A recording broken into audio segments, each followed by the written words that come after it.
Hello again. Welcome to AI Decoded. 3 companies, 3 public flotations, 1 extraordinary moment for the global economy. This autumn, Anthropic, the company that owns Claude, will list on the US stock market for $1 trillion. OpenAI revealed this week that it too is planning to float sometime in the near future.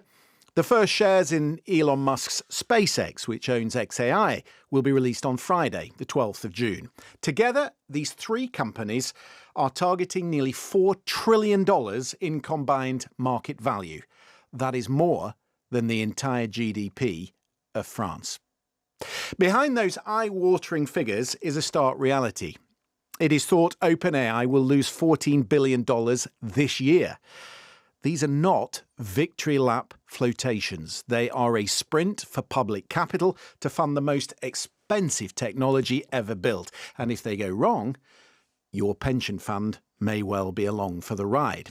What's more, Anthropic's co-founder Jack Clark has concerns about the models they're building.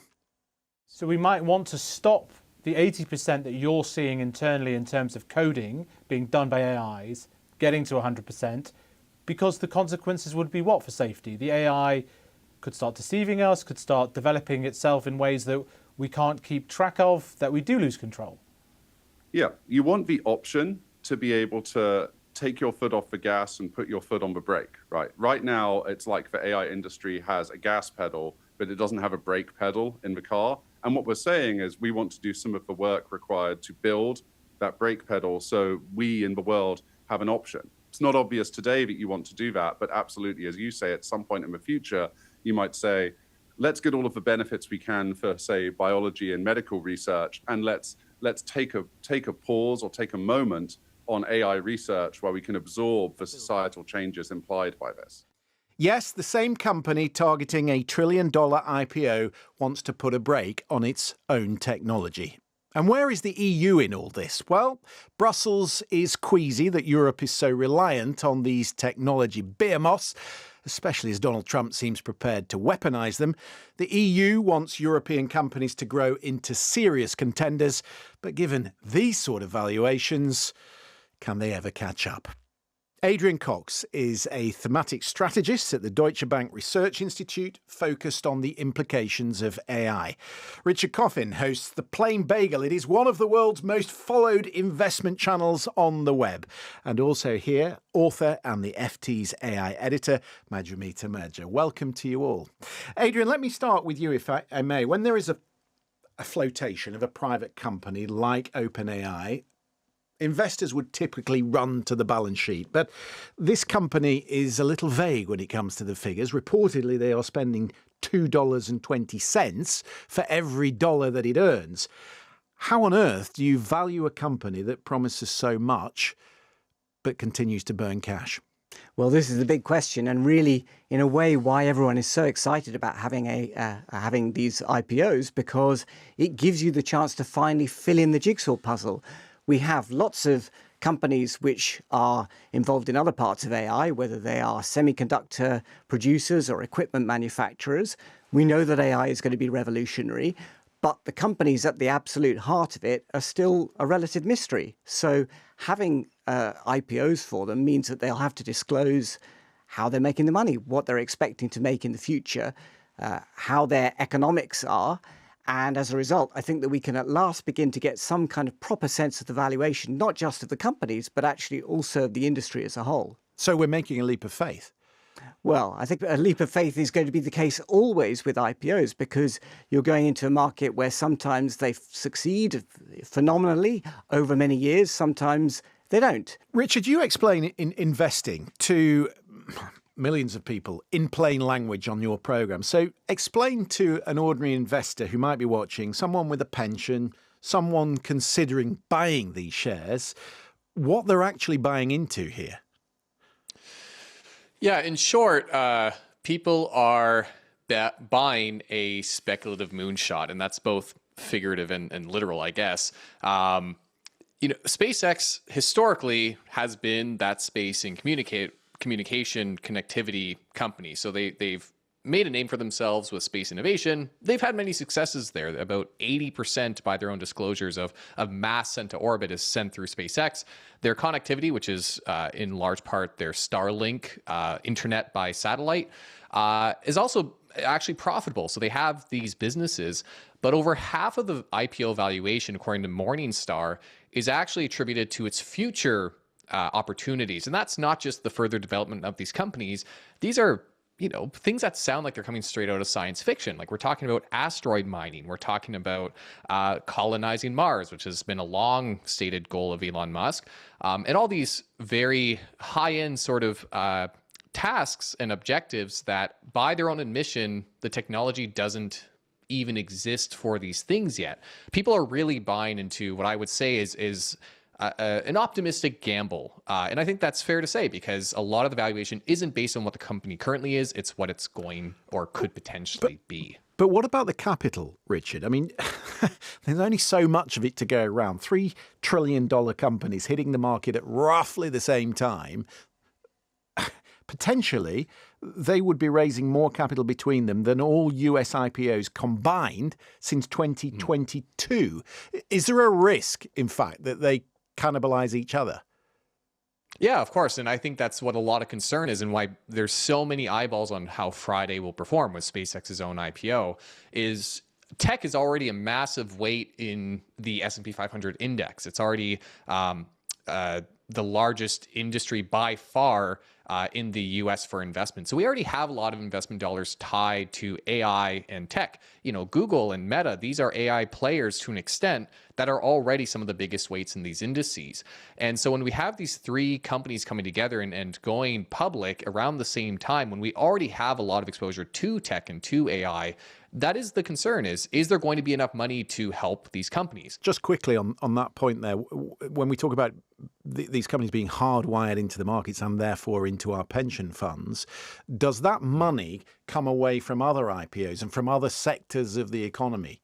It certainly would, and that's what people are curious to see is where does that money come from? There's even been some who speculate that the sell-off in Bitcoin we've seen has been, to an extent, this sort of capital cycling. Now, those things are very hard to prove. These are theories that people are coming up with about, why certain assets are falling while others are rising. But that is a challenge. There's really only so much investor capital to go around.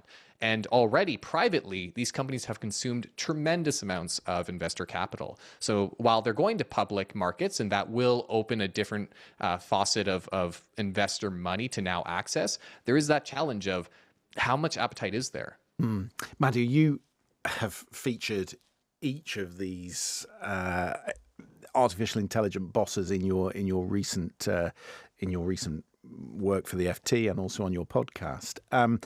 You've probably recognised, and I think we heard a flavour of that in that little inset from Jack Clark at the top of the programme, that the tone is changing.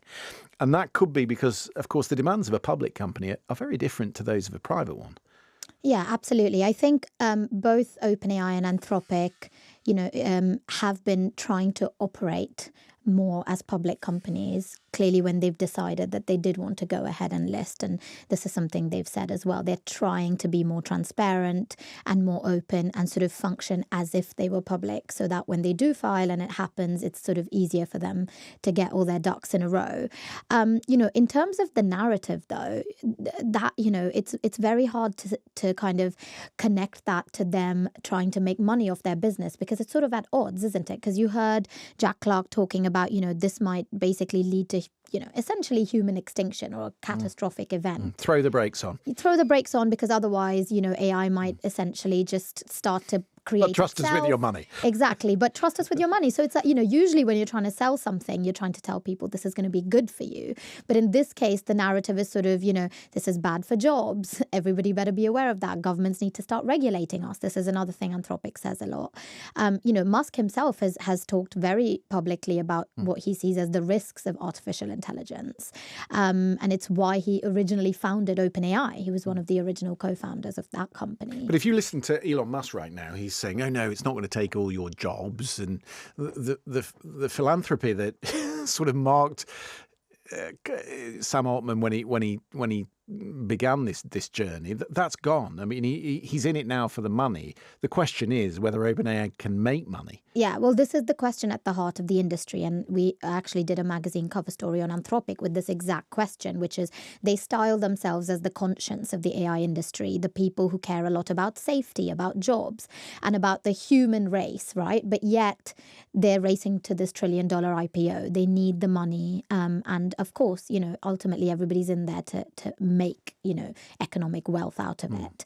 And so can they kind of live with both these very conflicting impulses of trying to stop the technology, slow it down, be careful, safe, and make sure it has a beneficial impact for the economy and for society. But we all remember Netflix, right? Netflix were in huge debt. Everybody said, can it ever turn a profit? Now look at it. It did remedy that situation. And if you looked at Facebook's IPO, I mean, that was a flop. It's now worth $1.5 trillion. So that slow burn that you were talking about, there is evidence that actually, if you put your faith in some of these forefront companies, it will pay off. There's certainly the potential around that.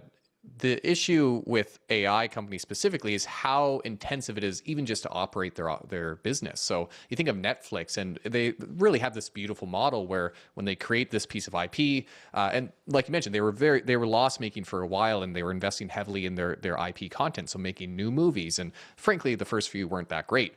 But eventually they started creating pretty popular pieces, and those pieces continue to generate revenues over time. The issue with OpenAI is it would have been last year, so the numbers may have changed, but they were losing money on even their $200 personal subscriptions that people had because it was costing more to run these data centers, to run these AI models than they were making from their base level subscriptions from individuals. So that's the issue. And then on the other side, one of the biggest costs of the capital expenditures is just the chips, the semiconductors that are fueling these. And there are some who are concerned that those have a finite life because of the upgrade cycle and because of how intensive the labor on these chips really is, that they might just have a lifespan of 3 to 5 years. So when your biggest cost for build out, your biggest individual cost is these chips, and you have to replace them potentially every 3 to 5 years, it's not as beautiful of a business model as you might have with like a Netflix, for example. Well, I think one thing which we're seeing a lot of actually is that they're moving away, as you've been saying, and they need to prepare themselves for going public. They're moving away from a model where they are either basically providing the service for nothing or they're doing it at a very low base rate. And so now, just even in the last few weeks, you've been seeing much more of a move towards paying per token, which I think has come as a bit of a shock to some of the users because they suddenly realize that actually when it is not heavily subsidized, then it can be quite expensive to run the models. Can we talk about Europe and where Europe is in all of this? Because in some respects, they're watching from the sidelines, although this past week they did move to counter this American dominance in technology with a plan of their own. It's called the Cloud and AI Development Act. It's a proposal to support the EU's most promising tech companies, so maybe one day they could challenge their US rivals. The problem is they've never built anything on this scale, the Europeans. There isn't anything close to $1 trillion company in Europe, never mind raising capital on this level. Can the Europeans ever catch up, Adrian? It's been a question, the perennial question really for the last 20 years has been, where is the European Google? Where is the European Amazon? Where is the Microsoft? And there should be one, given that we have very smart people, we have excellent world-class universities, we have very high-quality manufacturing. What's happening here? Now, a lot of the blame gets put on regulation, or it gets blamed on a kind of a lack of an entrepreneurial culture. But I think what really we're lacking in Europe is a single deep capital market. So if you're starting a business in Silicon Valley, then you have the opportunity to scale something really quite quickly because you have a huge domestic market and you have access to a lot of capital, not just at the seed level, but also Wall Street is the vortex. But if we're saying, as we were saying at the top, that there is a finite amount of cash, then does London have something to offer? Does Frankfurt have something to offer? Do they say, look, you're going to struggle in this market to get cash over there. Maybe you should float here in Europe? Well, the issue is that Europe doesn't really have that culture of the capital markets in terms of financing lots of large investments. So even though there is actually a huge savings amount in Europe, there's about 10 trillion euros sitting in bank accounts in Europe, but most of it isn't able to get monetized because lending tends to be done here by banks rather than through the capital markets. Is there something else, Maddie, that's a problem in Europe? Is it just about capital? Or is it culture? Is it regulation? What's been so unique and kind of special really about Silicon Valley is the cycle of innovation that we've seen over the last, few decades. There's, of course, the venture capital, injection of money into the space.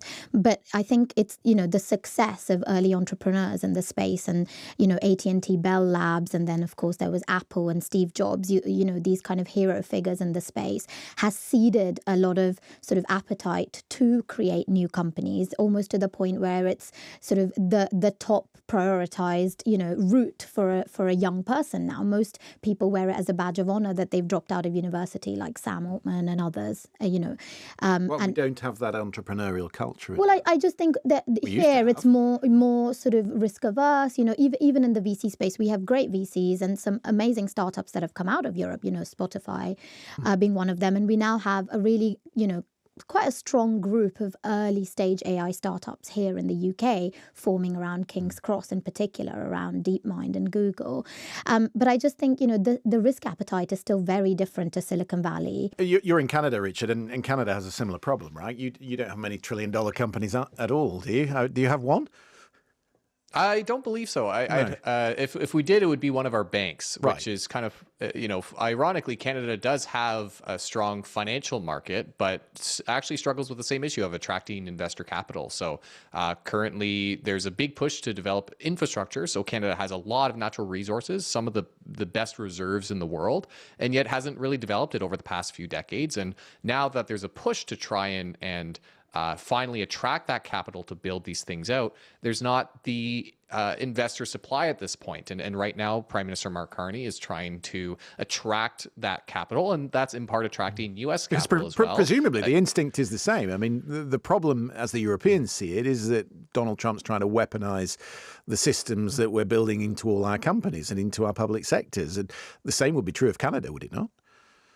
Yeah, well, that's it. And the issue that countries like Canada and what Europe face as well is that there's just so much focus on AI that when you try and, like we mentioned, there's only so much capital to go around. So when a country tries to build out its physical infrastructure for critical minerals and things of that sort, if there is more demand for AI companies, the US it's a black hole at this point. And that's for international investors. They're investors in Europe, they're investors all across South America and the like that are looking to put their capital in the biggest trend right now, which is AI. It's certainly something that worries our audience, and we get lots of questions in, so I'm going to pick a couple out. Maybe you could answer them for us. We had a message from Sandra Banovich. She wants to know whether the tech giants building AI are fully aware of its flaws.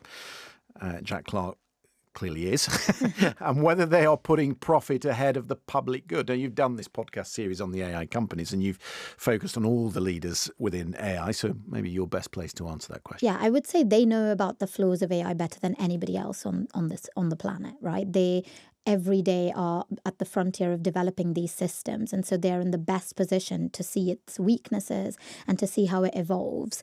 And they all choose to interpret it and communicate it differently. And so I think a lot of it comes down to brand. Anthropic wants to be seen as responsible. So they talk about the sort of dangers a lot more than maybe someone like Elon does about, from xAI or Sam Altman does, and Demis even, Hassabis at DeepMind. They don't kind of talk too much about the dangers all the time.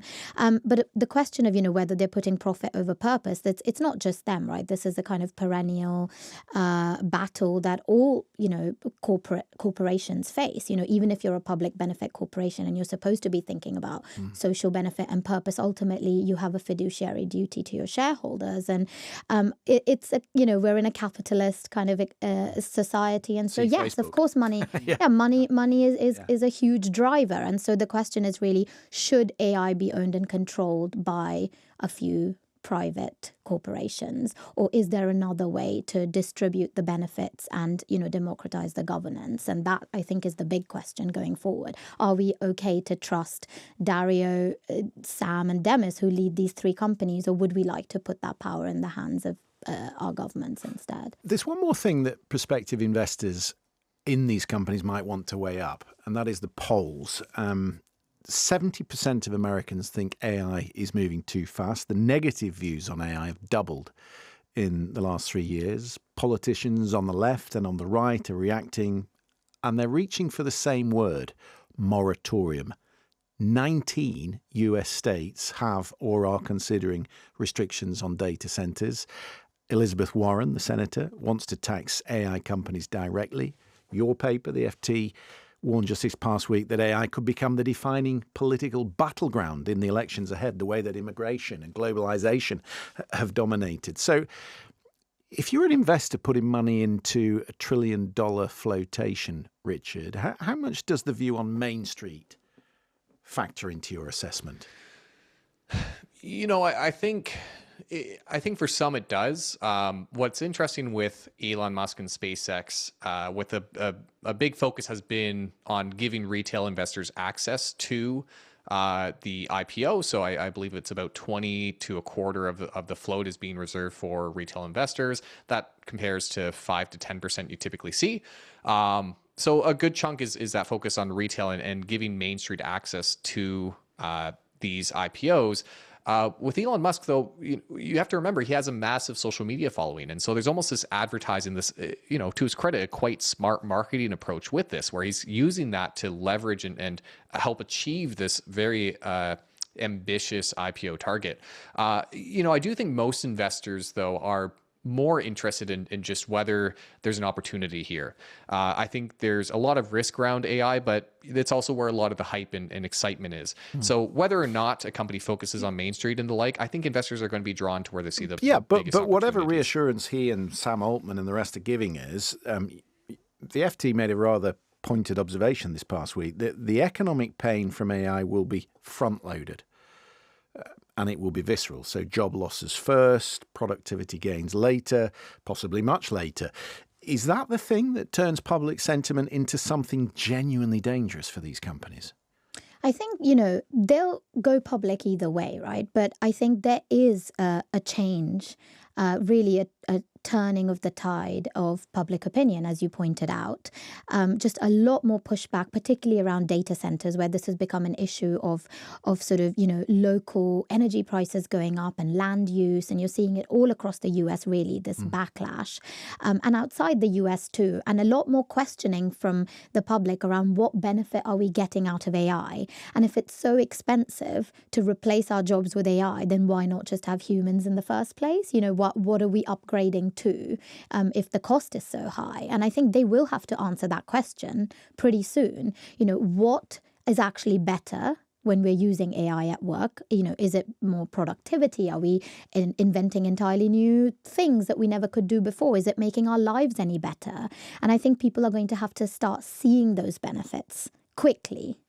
Before This is literally Adrian's work. This is what you do, right? Yeah. I mean, it's interesting actually that I think the big difference, perhaps in the backlash that you're seeing at the moment, is this focus on data centers. Because although it's possible to be nervous in a kind of general abstract way about your job in 3 years or in 5 years or in 10 years, it's a lot more concrete when you're looking at a data center that is being built near you and you're worried about your electricity prices going up and your environment being destroyed and the water table going down and so on.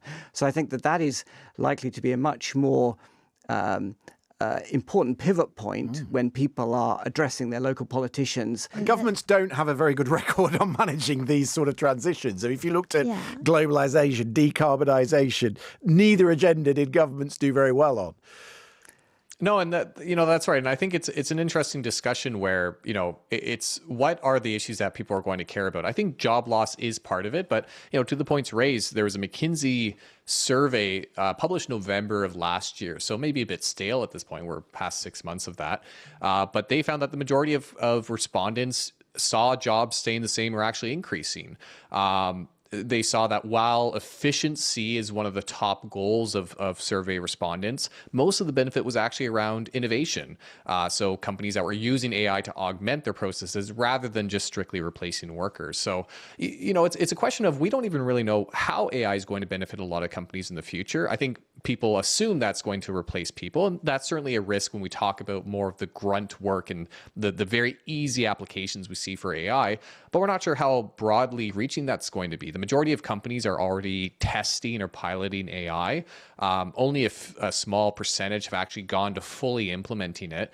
And that's all with AI being in this competitively priced environment. When these companies finally try to be profitable with their revenue systems, when they finally start charging an appropriate price based on the costs they're spending, is it still going to be as far-reaching of an impact? And we just don't know. It's too early to tell. Okay, well, we'll have to leave it there. We are out of time. Adrian, Richard, Madhu, thank you so much indeed. Next week on AI Decoded, the students. What should the next generation be learning? What skills will matter? We will hear from the students themselves. We've already had scores of questions on that. If you want to pitch in, you know where to find us. Email us at aidecoded@bbc.co.uk. And if you want the back catalogue, yes, I do this every week, I know, but the QR code is on screen. It will take you straight to the AI Decoded YouTube playlist. Every episode is there. And don't forget, it is also available on the iPlayer. Thank you for watching. We'll see you next week.